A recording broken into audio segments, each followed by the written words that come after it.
Hi, everybody. Can you hear us? Yes, I can hear you. Okay, we were having technical issues. Thank you. Sorry about that. No problem. Okay, so today there's two of us presenting. I am not an expert in many of the alternate forms of especially healthcare delivery research funding. So Claudine Jurkovitz from Christiana Care is here. She's from the Value Institute, who's going to talk about that. So I'm just going to give a brief introduction, and then Claudine's going to tell you about PCORI. So, all right. So basically, it's really easy when you're in the world of healthcare research or medical research to really get overly focused. Oh, it says I didn't do it right. Oh, when we log out, we Okay, sorry. There we go. There we go. Okay. All right. So we tend to get overly focused about NIH as a funding source. While NIH is a giant pool of money, it is by far not the only one. So I just want to get you thinking about where to look for other sources of funding for your healthcare research. And then particularly, I want like folks to really think about funding mechanisms that are more directed to certain social science aspects of healthcare research. So that there really are a large number of non-NIH funding sources. Generally, the direct amounts of money tend to be smaller, and they can be somewhat hard to find because it depends on how disseminated the information is. Now, one that can be found through grants.gov are other federal sources, and I just listed a few here: NSF, Department of Defense, Environmental Protection Agency, USDA, et cetera. For those of you who are interested in, for instance, nutrition research, which I know there's an awful lot in the CTR group are, the USDA actually has quite a lot of funding for nutritional research. And I've been trying to pass those grant mechanisms on through the Junior Investigator Network when I get them. But I usually get access to the announcements because I have a faculty position also in the College of Agriculture at UD. So USDA tends to send agriculture calls to our College of Agriculture. But these could also be very important sources of funding for many of you who are interested in nutrition research in Delaware. Now, there are also some state sources of money, and I'll mostly talk to Delaware because I'm mostly familiar with that. However, the Delaware funding sources that I'm aware of, they tend towards public-private partnerships. The one that is the longest running and probably the robust are what are called CAT grants. This is the website for CAT grants that all of the Delaware institutions are eligible to apply for them. They typically are public-private partnerships, so they tend to be research projects that are in collaboration with industry partners. And I'll let you take a look at those websites. Also, occasionally, the state of Delaware does things like they have in the past co-funded R01 grants. They have been willing to fund grants that just miss the funding line, much like the shovel-ready pilot project grants that CTR has right now. But there are others. Some of it is just actually read those emails that I know we are all busy and we tend to delete, but very often they get announced. Another source are private foundations. Now, if you are a University of Delaware investigator, you have access to a really great resource for searching for private foundations that is through the community of science. That my understanding is that at this point, other Delaware research organizations do not have access to those comprehensive grant databases. But one thing is that Aaron does have access. Aaron Regal does have access to private foundation databases. So if you really would like to try a comprehensive search to try to find private foundation money for your research, I'd contact Erin because she has access to being able to log into the University of Delaware grants database. But some of the better known foundations are, for instance, the American Heart Association, the American Cancer Society, March of Dimes. But there's also organizations such as Fight for Sight, the one that I've gotten money for, Aniridia Foundation International, and so forth. Many of these that it's really hard to get, it's really hard to find information on them.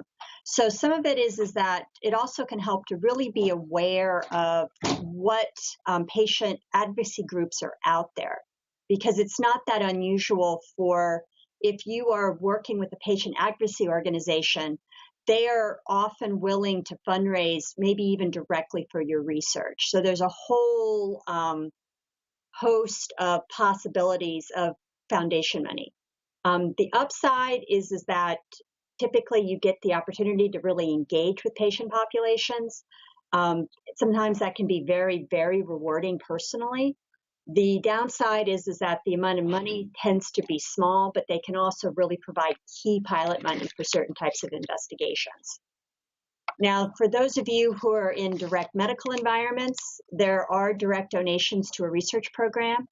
That this is very common in large academic medical centers where physicians who are directly treating people, that it's not unusual for very, very grateful patients to donate back either to the physician's research program or the research programs of the department.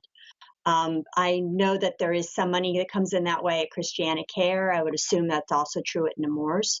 That it's a case of, these are things that you can't ever count on them, but they're worth talking to people and just cultivating in a short-term basis. Also, the idea of corporate contracts. And now corporate contracts in the healthcare setting are most commonly given to what are research positions, or sometimes what people are called thought leaders in medicine. These are folks where, a really top surgeon in a certain surgical specialty, or somebody who has a reputation of being a top-notch doctor. Companies really want to have contacts with these people.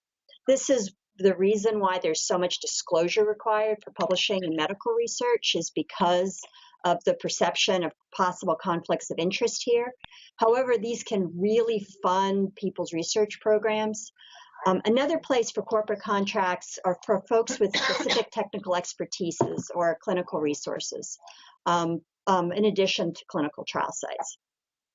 So you may be in a situation where you really won't have much access to to these sort of alternate funding mechanisms.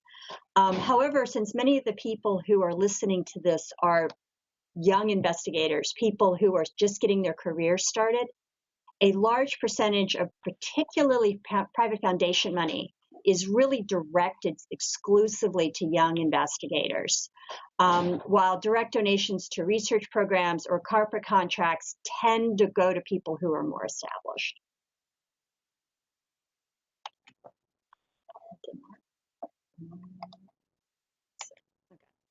Now, as you go forward, you're going to probably have contacts with a large number of these possible funding mechanisms.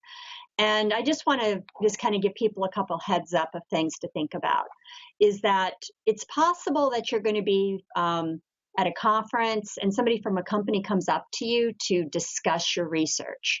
Or it could be that you'll get an email from a company saying, oh, they're really interested in what you're working on. Will you talk to them? Now, these are almost always conversations worth having. But the thing that just because a company contacts you, you have to remember that that does not mean that you're ever going to see a penny of money out of them. And the reason you have to think about is that companies work on a profit motive. They really do try to get as much information out of you as possible without paying you anything. I have sat in hours of various conversations with companies, and they're really trying to get your view of a field or I just recently had a company contact me who wants to open up a completely new division to this company in ophthalmic research. And they're trying to talk to people with reputations in the field to see if they can get a free idea of what to base that division of their company on. That I had that conversation and I gave them some of my ideas and I sent them to some other people to talk to. But I personally will probably never see a penny out of that contact. I've also had situations where I've had people start to talk to me, get as far as asking for multiple drafts of proposals, and then never contact me again, just drop off the planet. So it's just something that they're usually worth pursuing, but be prepared. Don't get your hopes up too much, I guess is a good way to put it. Be prepared for companies will change on a dime about what they're interested in. And it turns out that this whole negotiation that I had gotten to like 4 drafts of, that the company dissolved the division who was doing the negotiation and nobody contacted me saying that this contract was never going to go forward. So just things to kind of keep in mind. One thing though is that when you have these discussions, initial contacts are good, but you do want to be careful about discussing your ongoing work if you think it could be patentable. Because if you discuss things publicly, that removes them from patentability. And that this is also a case that if you think that you have something that you really want to start thinking about marketing to a company, but you don't want them to steal your technology, you need to think about non-disclosure agreements. Non-disclosure agreement means that you will share information, but they're not allowed to talk about it. On the other side of it, they may ask you for a non-disclosure agreement. And what's interesting about these is that I've signed several of these over the years, and I have never signed a non-disclosure agreement that wasn't a yay, duh. What I mean by that is, it's like, of course that company's working on that. Why did I have to sign a non-disclosure agreement that said I couldn't talk about what that company was doing? When of course that's what they're doing. You could see what their market was. But companies tend to err on the side of, if somebody slips a piece of information to you, that they want to make sure they can shut you up proactively. But in my experience, the non-disclosure agreements don't really tell you that much, in my opinion, as a corporate secret. But one thing is that if you have a company that is asking you to sign a non-disclosure agreement, you really want to get these legally vetted by your institution, and you want to completely understand what you're agreeing not to discuss. And where this gets tricky is when you've signed a non-disclosure agreement for something that is really in the public domain. You have to understand what that company thinks they're telling you that isn't in the public domain. Because to me, it's usually, that's not obvious necessarily. But really protect yourselves legally about this, because what you don't want to do is mention off the hand that company X is doing something when you've signed a non-disclosure agreement. You could get yourself sued for a lot of money. That's something you don't want to be in a situation of. Now, as you think about, let's say they do decide to go forward with you. The thing that those of you who've only been in academic settings need to understand is that deliverables are very, very different. So when we get a grant, let's say from the March of Dimes, we're going to basically do a research project that we've written out in specific aims. The deliverable really is a publication in the end. That the timeline for that publication is reasonably flexible. It's not, we have to turn in our progress reports and our final reports, but it's not a discrete deliverable. However, if you agree to a corporate contract, you're usually on a very, very tight timeline. You have to be much more careful about managing your people's time. And what you deliver can be very, very different from a grant. There can often be much higher requirements for record keeping, much higher requirements for keeping information in a secure place, and so forth. So again, before you launch into a corporate contract, you need to understand exactly what's expected of you. While the expectations are much higher and they're much more likely to want to legally enforce them than a private foundation would be. The other thing that's really important when you discuss trying to get money from a company is that you really need to discuss if you could ever publish or present that work at a conference. And most of you are young investigators, and that while it's always great to bring in money, that if you're basically all the money's being spent coming from this company to do the work for the company, and you can't publish or present the work in a conference while you're still early career, you have to be careful about that, because you're largely going to be judged on your public productivity, not necessarily what's going on in the corporate deliverables. So you need to think about whether or not this is good for your career or not. If you're a senior person, this can be a way to keep a lab operating through times when grants are few and far between or so forth, but balance the legal requirements, the amount of work going on, and this sort of thing. Another thing that I really want to emphasize is that make sure that you're asking them for enough money, and I will talk about that in a little bit. Okay, now another place that many of us in the healthcare research area should think about is the Department of Defense. The Department of Defense actually has a very, very expensive or very, very well-funded medical research arm. Now, they have two different types of grants. Some of these are targeted directly to the needs of the Department of Defense. Now, most of these are concerned with the healthcare needs of active duty soldiers. Ones that I know, for instance, are active funding mechanisms that are going on one is in ocular blast injuries. It turns out that IEDs in the Gulf theaters, they basically blow up in people's face. And one of the biggest kinds of long-term disability is actually blinding ocular blast injuries. So they're putting a lot of money into research of short-term triage battlefield treatments for ocular blast injuries so that the eye can remain stabilized before it can basically make it to an ophthalmologist.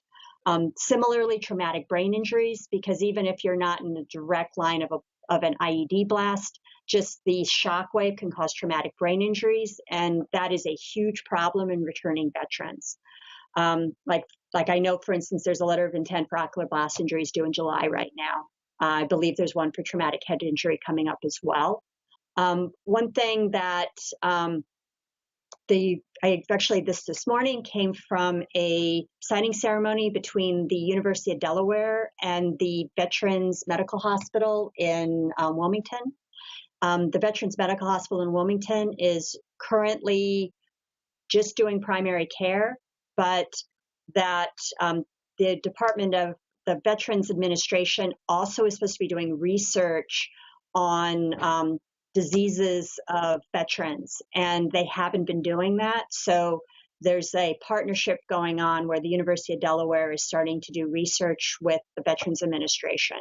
And so this is a place where that can be brought in. I know that Delaware Embry, which also encompasses both Nemours and Christiana Care, is also going to be involved with bringing the Veterans Hospital into the next Embry iteration. So this could be a place where you could have another research site.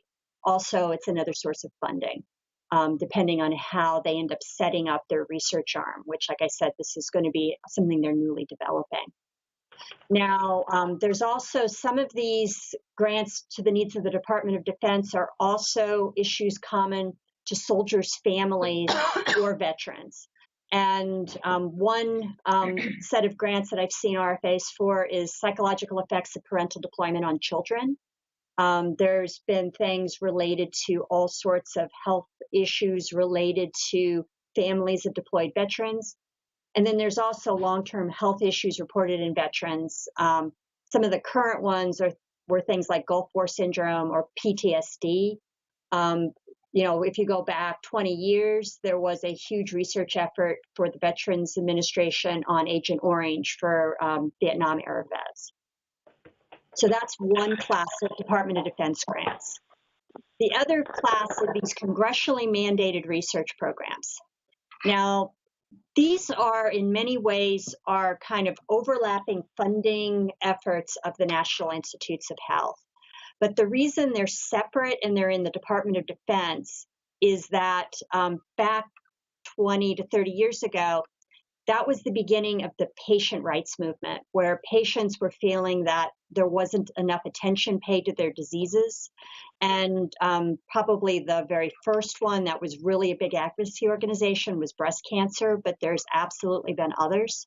And they felt that the NIH was not addressing the direct needs of translational research. And they also felt that there wasn't enough attention paid to the opinions of actual patients. So these very strong patient advocacy organizations lobbied Congress, and they wanted separate grant programs outside of the NIH system that addressed translational medical needs for their particular conditions. And Congress did not want to set up an entirely new research infrastructure. So what they did was that they basically added these research programs to the scope of Department of Defense research programs. There's a very large prostate cancer program. There's a very large breast cancer program. I just recently saw there's a large one on tick-borne diseases that is through congressionally mandated research programs, such as Lyme disease and babiosis and things like that. It's just a place that it's worth looking to see what's available to you. You can find all of the federal grants things through grants.gov is where the announcements are, but also the Department of Defense, get on their mailing list so you just get their requests for applications on a regular basis by email, and actually look at the emails, of course. Okay. Now, just a couple things that I want to talk about that are different than what I've talked about this year on NIH grants is that DoD applications are reviewed quite differently than NIH grants. You really need to consider the audience and the purpose of the grant. Remember that, especially if you're going to a congressionally mandated program, these were set up because NIH was putting too much focus on basic science from the opinion of the patient care community. So that, just as an example, if you want to address a military readiness issue, make sure that the application directly addresses how that research will help with military readiness. In NIH, you do have to write the public health impact part of the application, but NIH fully acknowledges that a large amount of their research isn't going to have a direct public health application. For many of the DoD grants, they're looking for a solution that within the next few years they're going to be able to implement either in the field or in Veterans Administration hospitals. That they tend not to be as interested in basic science, but you can take a look at the RFA to see what they're talking about. They want practical solutions to problems. I'll use the ocular blast injury mechanism as an example. They are actually looking for ways that you can, if you just had somebody's eye get cut open by a piece of shrapnel, if you're sitting in the field, how can that medic basically glue up that eye, close it up so that the person can have a 1 to 2 day transit time to an eye doctor in Germany? That's a practical thing. They're not as interested in, like a long-term mechanism of ocular fibrosis. They want something that is going to potentially help the long-term outcome of these for these patients. On a similar note is that if it's a congressionally mandated program, that those grants all have patient advocates on their panels as well as scientists. So when you're writing your grant, you're not just convincing the scientist that it's good science. You also have to convince the patient advocate that what you're proposing may have some kind of impact on patient care sometime in the foreseeable future. It might not be next year, but it could be within 5 years. If the patients perceive this as too basic science or what they consider too esoteric, it can be great science, but it's not going to get a great score and it's likely not to be funded. You really do have to say explicitly so that that patient advocate knows why the project will advance treatment options for patients. This is a really important piece. And this is something that I would like to say that's true for many, many private research foundations, that very often research foundations are essentially patients, their families, the survivors of people with certain diseases. They raise funds for research in a particular condition. They give that money to the foundation, which is then given out for research. The foundation is then obligated to say back to the people giving the money, well, what did we fund? If you ask for money for something too basic science or something that is not obviously related to a disease or to patient treatment, it's harder for that foundation to be able to go back to their donors and say, this is what you're getting out of those bake sales and all of that hard work of fundraising that they're doing. So again, for foundation grants, you have to be more careful than ever to really explain why what you're doing is going to help the patients or the people who are doing the fundraising for the money. Okay. This is sort of what I just said, but just overall things to consider for non-NIH sources. I mean, as always, follow the directions, make the deadlines, etc. Every grant mechanism is going to have its own things they ask for. There's going to be things in common, but there's going to be things that'll surprise you. And this is a reason I'll go to 4 here. Be in very close contact with your grant administrators. As soon as you identify a foundation or a non-NIH source, go talk to your grant administrators, get them all of the paperwork and get everything in the application. Because some foundations really have strict and unusual grant clauses. And the example that I love the best is that I actually had to get, they required the nonprofit, tax return is the wrong word, but the nonprofit equivalent of a tax return from all organizations submitting a grant. This meant that I had to get my hands on the University of Delaware complete tax return for me to submit that for I think it was a $40,000 one-year foundation grant. Okay. And I actually got my hands on it and I did submit it and I got the grant. But I think those of you can think about your own organizations to know that it was not easy at the University of Delaware, and I would bet you it's not easy to get that out of Christianacare or Nemours. So if you plan early enough and you beg well enough, you might be able to fulfill some of these unusual grant clauses, and you might have a better chance of getting funded because it's so hard to get that for people. So this is a case where early is even more important. It could be the grants administration will say, oh, this one's easy, just come back to me in a week or two before the deadline. But it also could be something you really have to work on months in advance to get what you need to submit. I would definitely see if you can find if they have a list online of who's gotten their grants in the past. That's amazing. Also, if not, presumably, people in the field. When you go to conferences, take a look at the grant acknowledgments on the last slide. Take a look at papers in the field and see what grant funding they are acknowledging.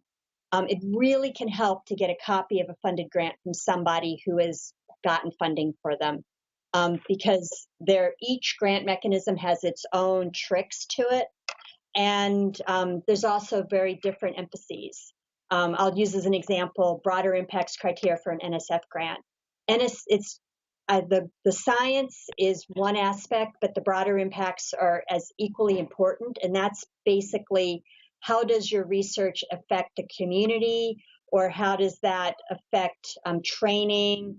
If you have great science and you don't really put a good emphasis on broader impacts about how you're going to disseminate what you're doing to the basic community, you're not going to get funded. So people sometimes think, oh, all they're going to care about is the research plan. All these other requirements are just checking boxes. I will tell you that that's often not the case. So you really have to understand which pieces you have to put a lot of emphasis on.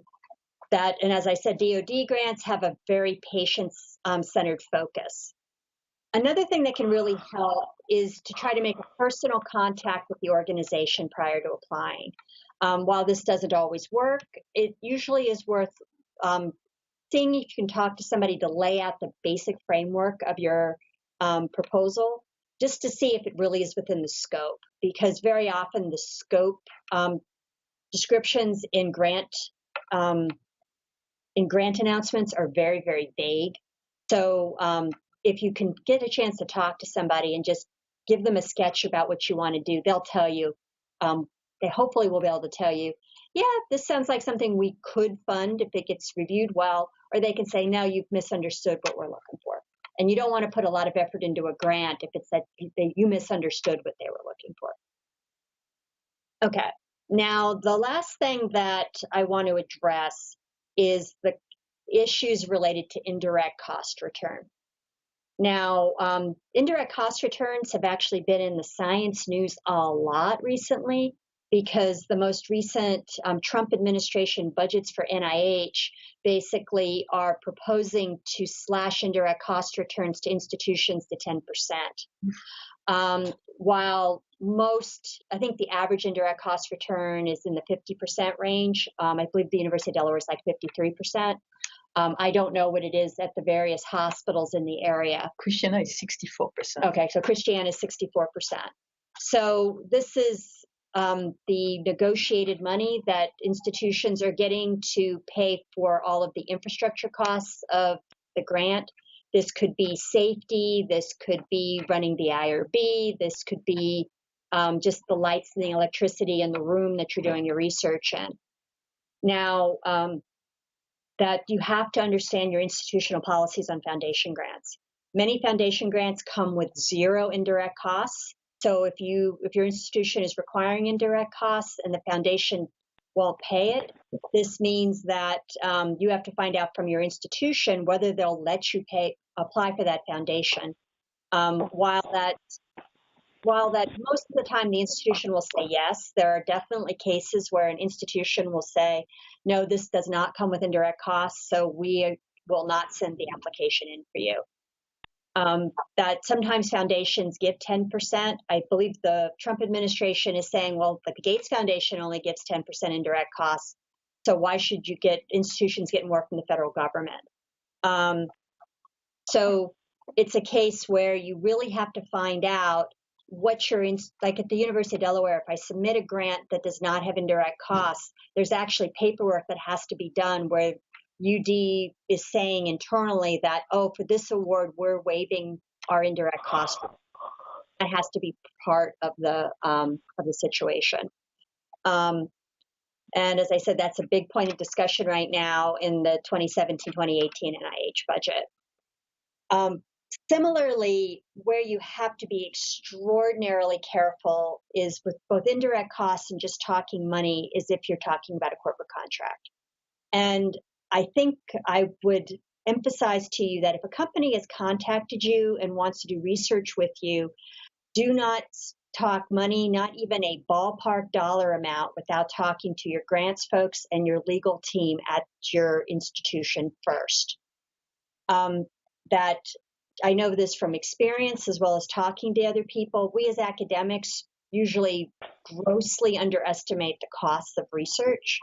And we also have this tendency to lowball, thinking that if we ask for the true costs, the company wouldn't want to do business with us. If you agree to a corporate contract without sufficient funding, it puts you in an extremely difficult legal position. Also, that there is the indirect cost requirements for company contracts. So, you can talk about the kind of work you can do, but if they ask you for a budget, you should definitely talk with people in legal about intellectual property issues, because the companies working with you, they want to make money, but institutions want to keep intellectual property as well. So intellectual property issues need to be really hammered out from the beginning. Also, what indirect cost rate the institution is going to be expecting. It's not at all unusual for indirect cost rates to be higher for companies than for any other grant mechanism. Also, there's a recent scandal that's going on, I believe, at the University of Kentucky Research Foundation, where how to get around this indirect cost rate, investigators were basically soliciting donations from companies. So the company would make a donation to do the research, and it was a way to get around having to pay indirect costs to the institution, because of the donation, that's different than a contract for work. And that's actually caused huge difficulties in that hospital system because of this attempts to go around the indirect rate, and it actually violated their research foundation's charter. And there's like all the top administrators hired. So it's a really big deal to make sure that you're clear on indirect costs. The other thing to be really clear on is that many of us either work in core facilities or work with core facilities. And there can be different rules about if I have a corporate contract and I'm using, let's say, the bioimaging facility, do I get charged the academic rate for the project, or does that corporate project get charged the non-academic rate? And the non-academic rates it's not unusual for them to be at least 2 times and sometimes more than the academic rates for core facility use. So you have to be very, very careful that you're not proposing projects on the cheap, and that they should be paying the full cost of research, and you don't want to have to bait and switch them, give them a low number because you want their business. When push comes to shove, it's really way more expensive than you first talked about. So just in general, this is a case of this is not a situation where you should do something and seek forgiveness. Definitely be very, very proactive at the beginning about how money works for these kind of contracts. All right, so those are kind of just some brief overview points I wanted to make. I just gave you a list of possible opportunities here, that there's a searchable database of funding opportunities. The Genetic Alliance is actually can be useful to many of us.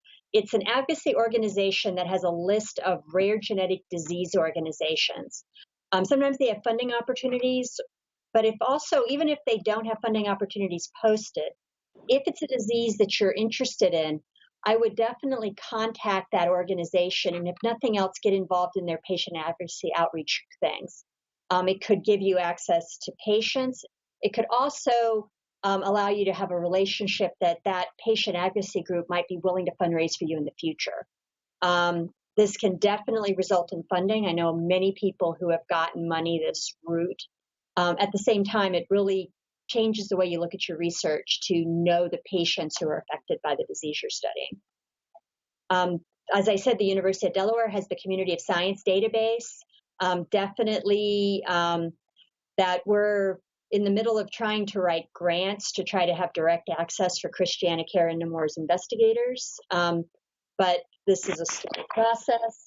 So meanwhile, if you really want a comprehensive literature search looking for funding opportunities for a particular research project, talk to Erin Riegel. She probably can help you with that.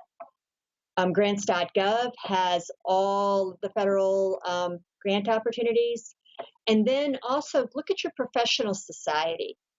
Some professional societies have direct grant opportunities, like the American Association of Microbiologists. This is one that's for eye research from the Association for Research in Vision and Ophthalmology. This is really a comprehensive aggregator of every single vision research opportunity there is out there.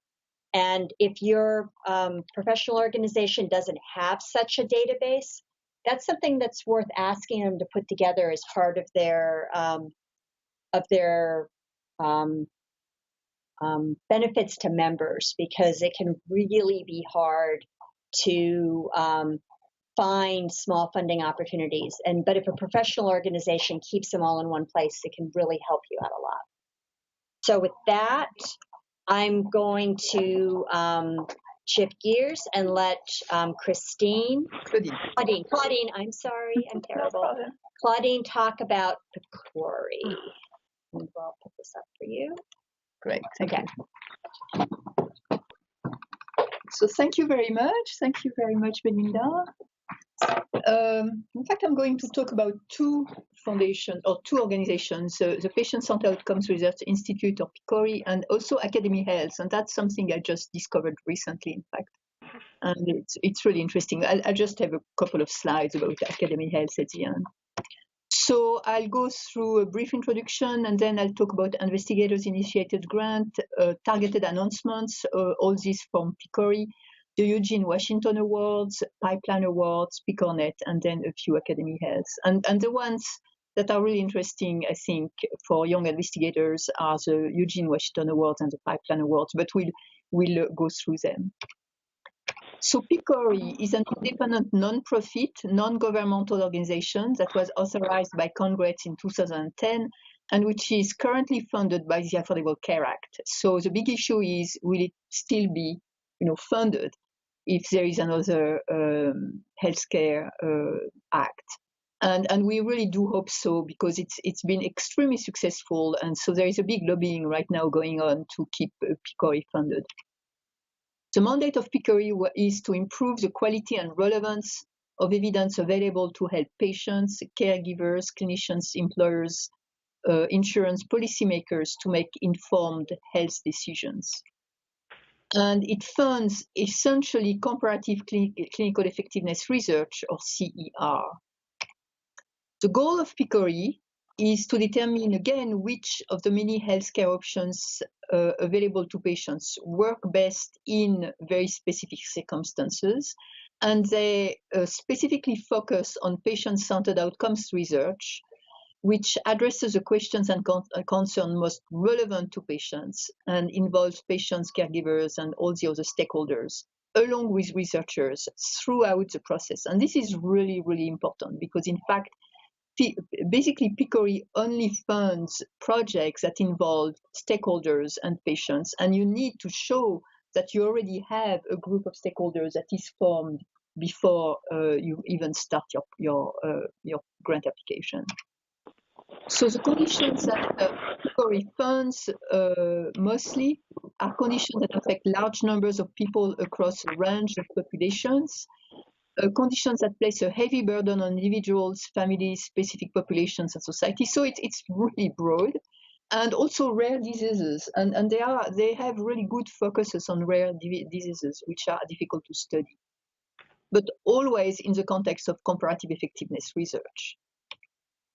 The population of interest are racial and ethnic minorities, older adults, people with low income, residents of rural areas, women and children, and individuals with special healthcare needs, including individuals with disabilities, because not much research is done, individuals with multiple chronic diseases, and issues with genetic disease. And also a big emphasis on patients with low health literacy and numeracy, and also lesbian, gay, bisexual, and transgender persons related to health and healthcare, and as well as veterans. So what PCORI does not fund, and this is really important when you write an application to PCORI, research that is aimed primarily at developing and validating an instrument. So if many of us, want to develop and validate questionnaires, instruments, and PCORI will not fund that. Cost effectiveness analysis, measuring dollar cost per quality adjusted life year, and this is also very important. That was mandated by Congress, that PCORI will never fund cost effectiveness analysis. And also comparisons that focus on the relative cost of care. So again, it's related to cost effectiveness analysis and cost of care. And also, PCORI will not fund most projects that do not include patients or other healthcare stakeholders, unless they are highly technical or methodological projects. And they fund some methodological projects. So the key features of PCORI funded research, most of the time, and basically all of the projects, you have to compare at least 2 alternative healthcare options. That's comparative effectiveness research. And you also want to demonstrate that you focus on outcomes that are meaningful to patients. That's really extremely important, even in the application. You want to show also that you engage patients and other stakeholders at every stage of the process. So even before you write the grant, you need to have your patient and stakeholder group already involved, and you can show that, in fact, you write the grants with your stakeholders. And the project will need to study benefits and harms of care delivered in real-world settings, and that's really a big thing. And they also fund big pragmatic trials, which are real-world settings. That's really a major thing for PCORI. It's not. They fund a lot of clinical trials, comparative effectiveness research, but they don't want efficacy trials. They want effectiveness trials where you can show that it's generalizable and it's done for large population and in, again, real-world settings. And also, when you write your application, you want to show that you adhere to PCORI's methodology standards. And this is also very interesting, actually, because PCORI has developed standards for comparative effectiveness research and for patient-centered outcomes research. And it's reassuring in a way for us researchers to really read and follow these standards. And in your application, you need to show, that you are following standard 1, standard 2, standard 3, and it's very well done. I mean, they have a group that met for many months to put together these standards, and it helps us. It really helps us researchers to go through these standards and to show that we apply these standards. And obviously, you want to show that it will improve current clinical practice. So they have several programs for investigators-initiated grants.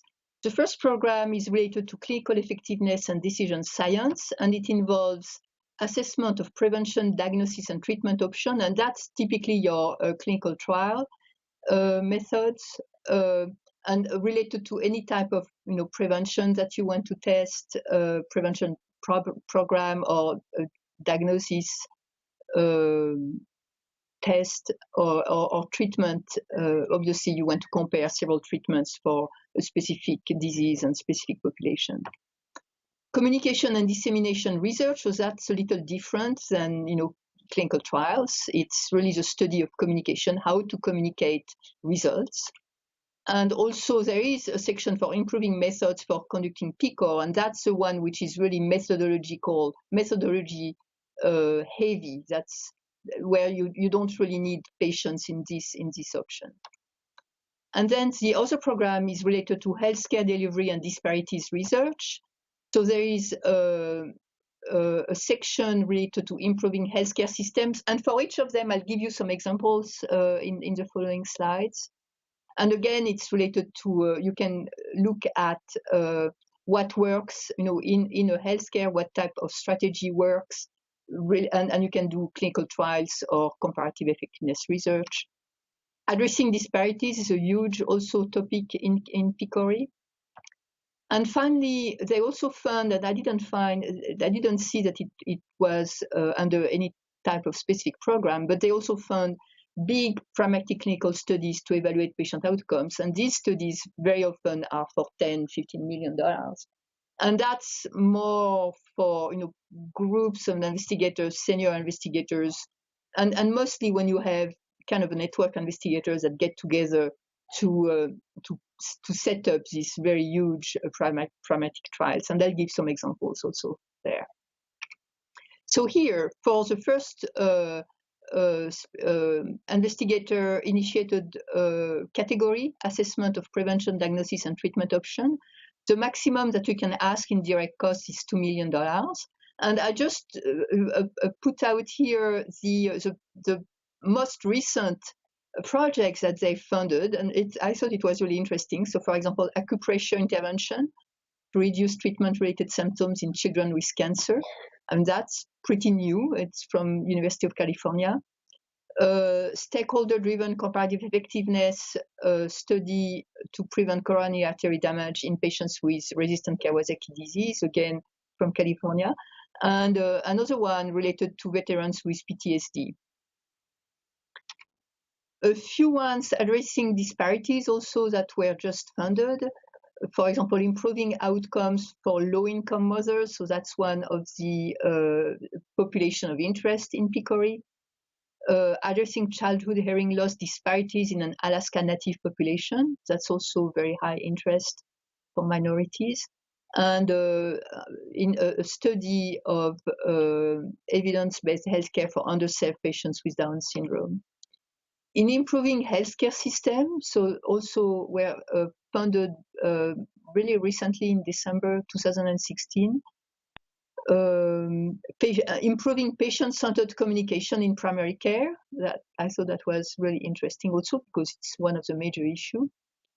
Ambulatory cancer care, electronic symptoms, self-reporting for surgical patients, so issues with cancer. And one which is more related to health policy, which I found also very interesting, comparing patient-centered outcomes for adults and children with asthma in high deductible health plans. So that's also different. And the organization that is studying this is Harvard Pilgrim Healthcare. Communication and dissemination research. So for example, a new one, which is smoker-to-smoker peer marketing to disseminate tobacco interventions. Integrating the patient voice into a comparative effectiveness trial of communication strategies in the management of chronic pain.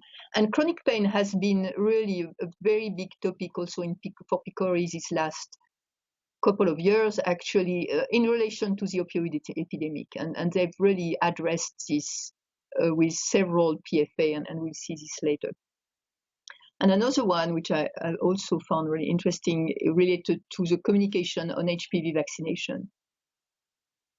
So everything that is really related to current issues that we talk a lot in the news and in the medical communities. And some methodological studies. One which I liked because it's done here in Delaware, by an investigator from HealthScore, and in fact he's going to talk to us sometimes in the fall at our Innovative Discovery series with the CTR. So I really look forward to that. And it's a model for improving patient engagement and data integration with PCORNet. And we'll review what's PCORNet, what exactly is PCORNet. And finally, as I mentioned before, these big pragmatic clinical studies to evaluate patient outcomes that are $10 to $15 million. So they were just, a few of them were just funded in the 2017 early cycle.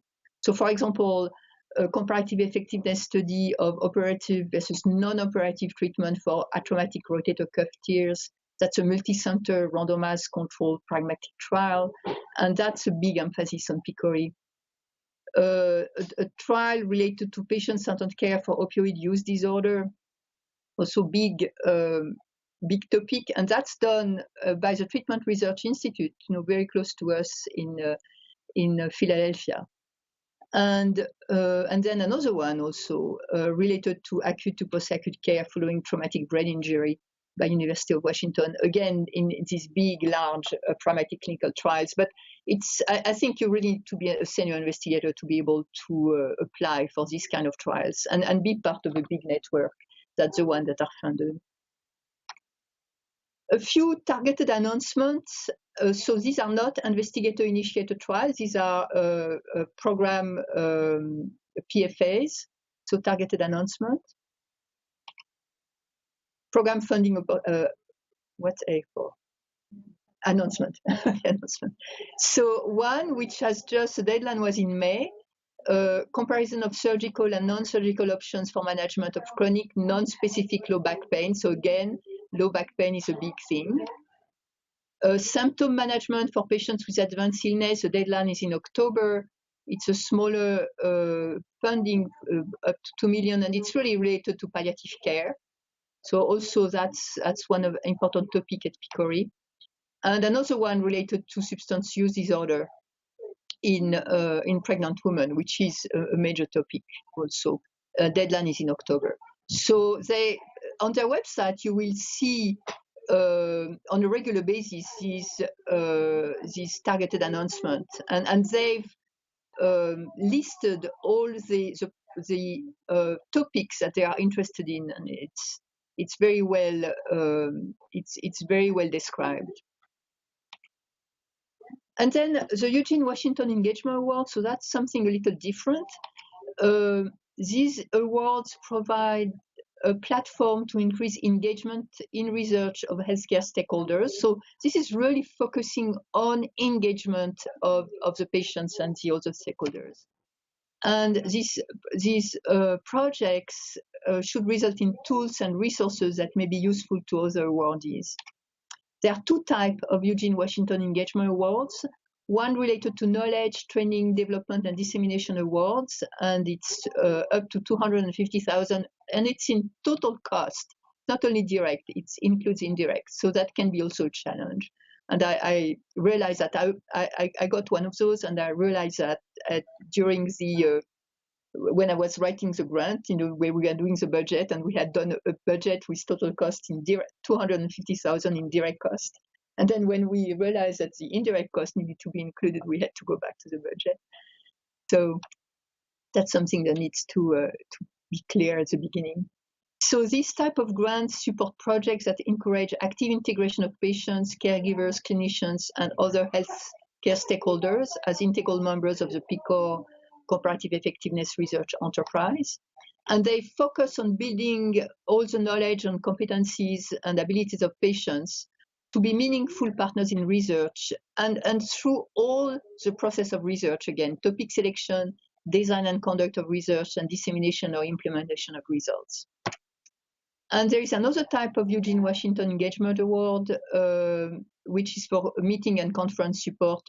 And this year they reduced it to $50,000 in total cost. Last year it was up to $250,000. So they are changing. And I wanted also to focus a little on this pipeline to proposal awards, which I think is really interesting for junior investigators.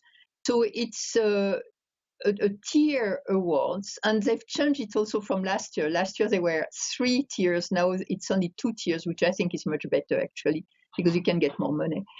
In the tier 1 is up to $50,000, up to 12 months, and it's really that allows you to bring all your stakeholders together to build your patients group, to develop the research capacity.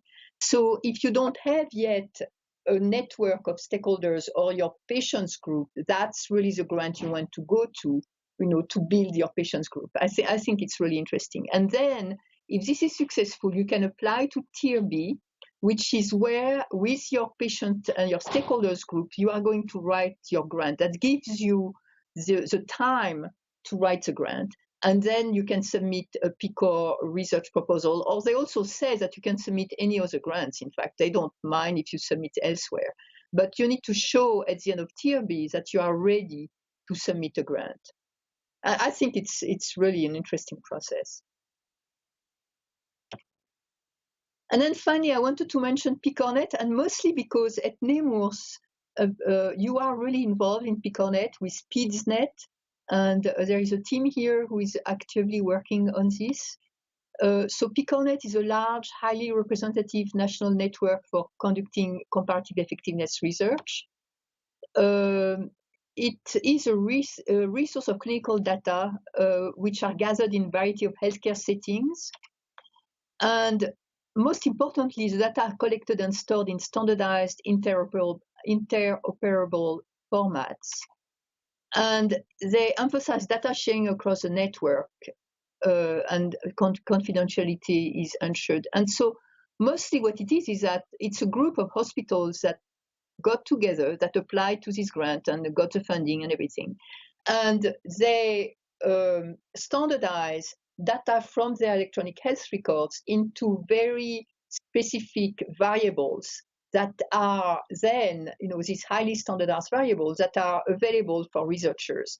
And right now, I don't know whether they are available to outside researchers, but if you are part of NEMURS, for example, you can apply for a grant, to PCORI to get access to a specific set of data that you need for your research. So I think also it's very interesting.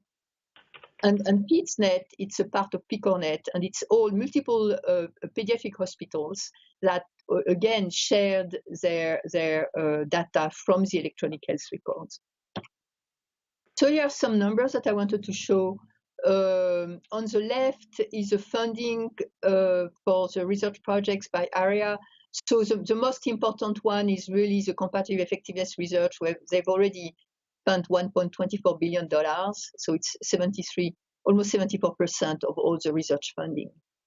And then the most studied conditions as of 2016, mental and behavioral health is one of the major topic, cardiovascular disease, cancer, and then a few others. And the most studied population of interest are racial and ethnic minorities and low socioeconomic status individuals.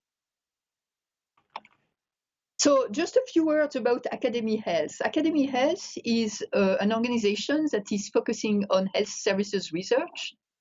It's a professional organization, and it's really for people who want to do health services research. What's health services research is the science of studies that determines what works, for whom, and what cost, and under what circumstances.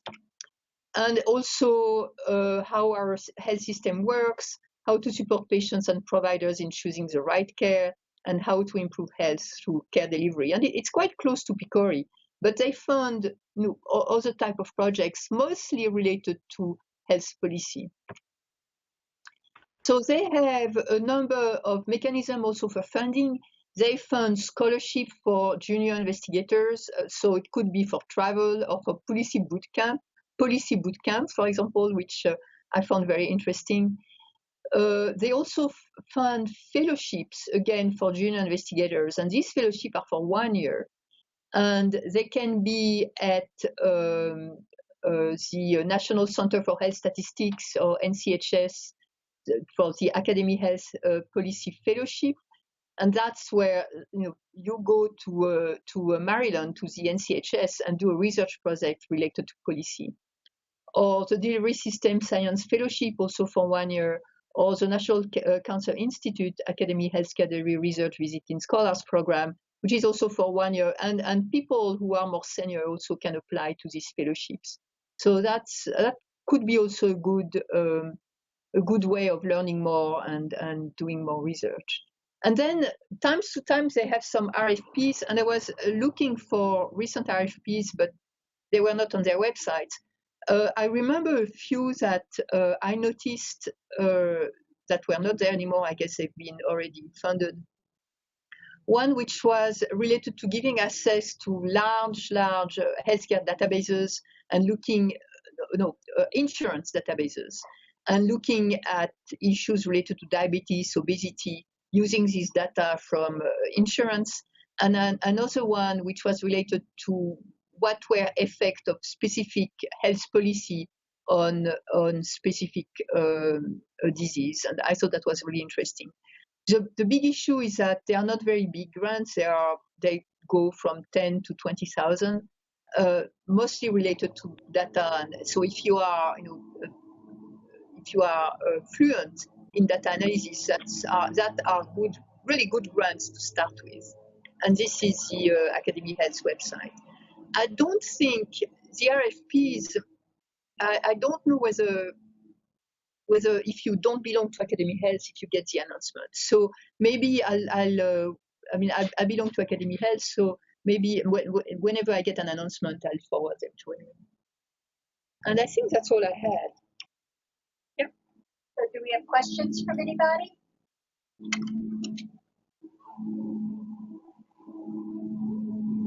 Now, as usual, people are welcome to contact us offline if you'd rather.